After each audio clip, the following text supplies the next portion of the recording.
안녕하세요, 완메커 여러분. 자, 성경 역사 레슨 20 Under the yoke of the Palestine. 자, 블레셋 사람들의 멍에 아래서라는 제목을 가지고 우리 공부해 보도록 합니다. 우리 목표 한번 보도록 할까요?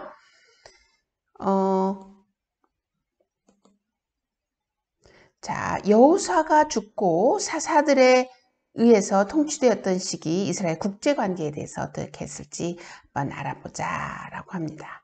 자, 우리 먼저 워드 스터디 합니다. existence, 존재.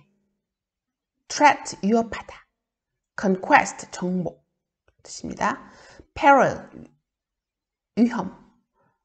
amalgamate, 힘을 모으다. federate, 연합시키다. choice, 선택. 자,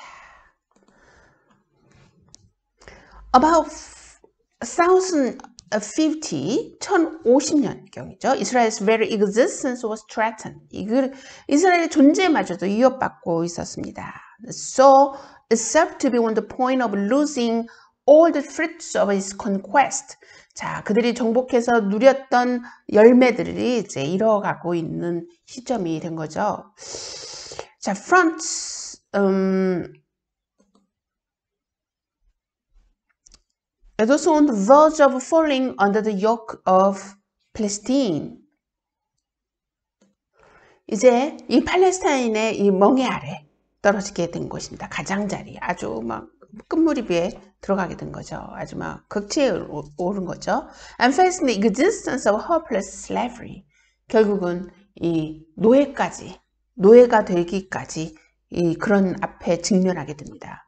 Only way to meet this frightful peril, 이렇게 위험한, 소름 끼칠 정도로 위험한 것을 만나는 방법은, 이런 거를 좀 해소할 수 있는 방법은 would be to amalgamate loosely federate tribes.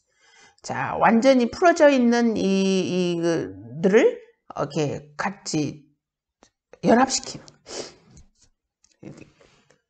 거였고요.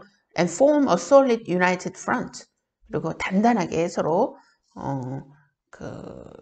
선군에 설 수 있는 앞장서는 그런 연합된 체계로 형성하는 거죠. The choice fell upon the Saul. 그래서 이제 사울이 등장하게 됩니다. 자, 이 우리 여러분 성경의 이제 사무엘상을 잘 보게 되면은요.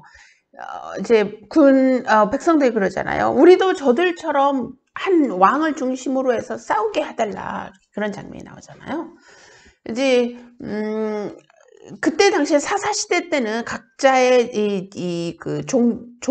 조객장에 의해서 이렇게 이제 리더의 그룹에 의해서 움직여졌기 때문에, 그리고 그 정체를 통과라는 이제 사사가 있었죠.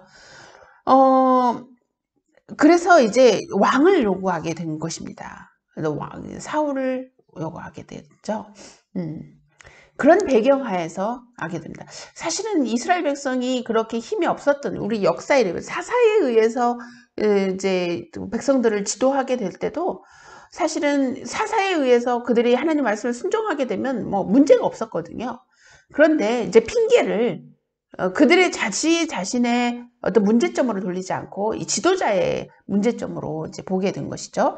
그래서 이제 지도자를 선택한 게 이제 사울이 되게 된 것입니다.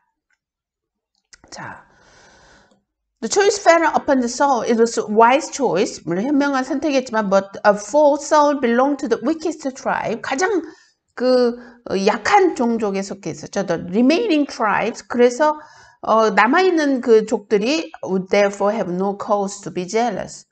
이제 서로 질투할 필요가 없었죠.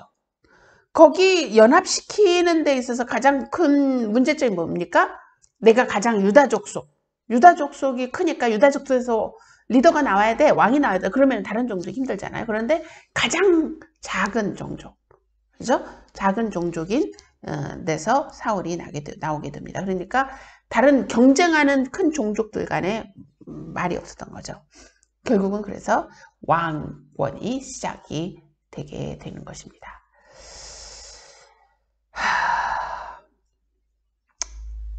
참 그렇죠. 우리는 항상 핑계거리를 찾는 것 같아요. 문제가 있을 때 자기 자신을 바라보는 게 아니라 핑곗거리를 외부에서 찾는다는 거죠. 자, 우리 한국말 한번 읽어볼까요? BC 1050년경 이스라엘은 존재마저 위협받고 있었다. 여호수아에 함께 정복해 얻었던 열매들을 잃어버리고 블레셋 희망 없는 노예가 될 신세가 되기 직전까지 이렇게 된 것이다. 이 무서운 위험에 빠져나올 길에 흐트러진 힘들을 중앙으로 모아 단단하게 연합된 선두주자를 세우는 것이었다. 그죠? 이스라엘이 국가를 형성하지 않지 이런 압박을 받고 있었던 것이었죠. 자, 그 당시 나라를 형성한 한 가지 방법은 군주제 형태의 정부를 형성하는 것이었는데 결국 첫 번째 군주는 사울이 되었고 현명한 선택이었다.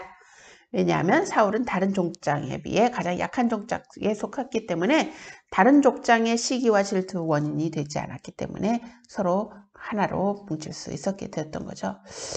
참 그것도 참 그래요. 그죠?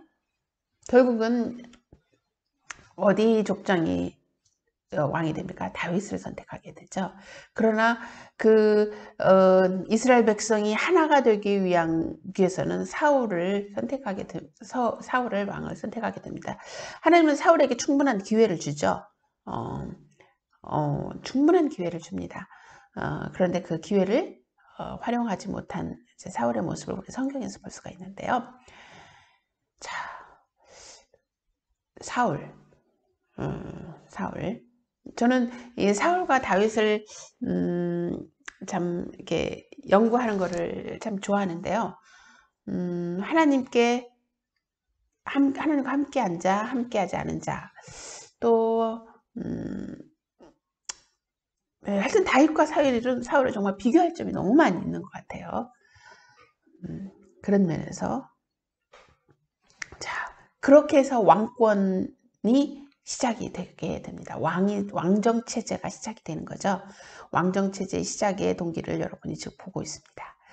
자, 이제는 왕으로서 어떤 일들이 이제 이스라엘에 일어나기 시작하는지 여러분도 다음 과에서 만나요.